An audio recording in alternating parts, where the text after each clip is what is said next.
તાલુકાની સૌથી મોટી સહકારી સંસ્થા ડીસા તાલુકા સહકારી ખરીદ વેચાણ સંઘની ચૂંટણી બિનહરીફ યોજાયા બાદ ચેરમેન તરીકે પ્રતિક પઢિયાર અને વાઇસ ચેરમેન તરીકે હંસાબેન દેસાઈની બિનહરીફ વરણી થતા બંને આજે રાજકીય સહકારી અને સામાજિક આગેવાનોની ઉપસ્થિતિમાં પોતાનો ચાર્જ સંભાળ્યો હતો।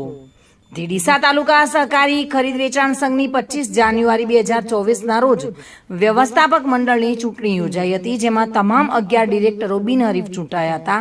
ત્યારબાદ ડીસા તાલુકા સંઘના પ્રથમ 2.5 વર્ષના વ્યવસ્થાપક બોર્ડના ચેરમેન અને વાઇસ ચેરમેન તરીકેની ચૂંટણી યોજાતા ભાજપ પક્ષ દ્વારા મેન્ડેટ આવતા ચેરમેન તરીકે પ્રતિક ત્રિભુવનદાસ પઢિયાર અને વાઇસ ચેરમેન તરીકે હંસાબેન દશરથભાઈ દેસાઈના નામનો મેન્ડેટ આવ્યો હતો અને બંનેને ચેરમેન અને વાઇસ ચેરમેન તરીકે બિનહરીફ જાહેર કરવામાં આવ્યા હતા।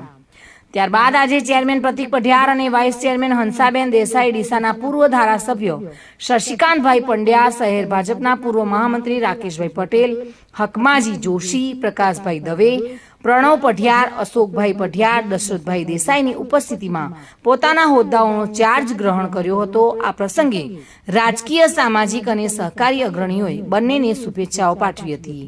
આ પ્રસંગે પ્રમુખ તરીકે વરાયેલા પ્રતિક પઢિયારે જણાવ્યું હતું કે ડીસા તાલુકા સંઘે ખેડૂતોની સંસ્થા છે, તેમજ અમે સમગ્ર બોર્ડ સાથે મળીને ઉત્કૃષ્ટ વહીવટ કરી ભારતીય જનતા પાર્ટીએ અમારી પર જે ભરોસો મૂક્યો છે તેને કાયમ રાખીશું।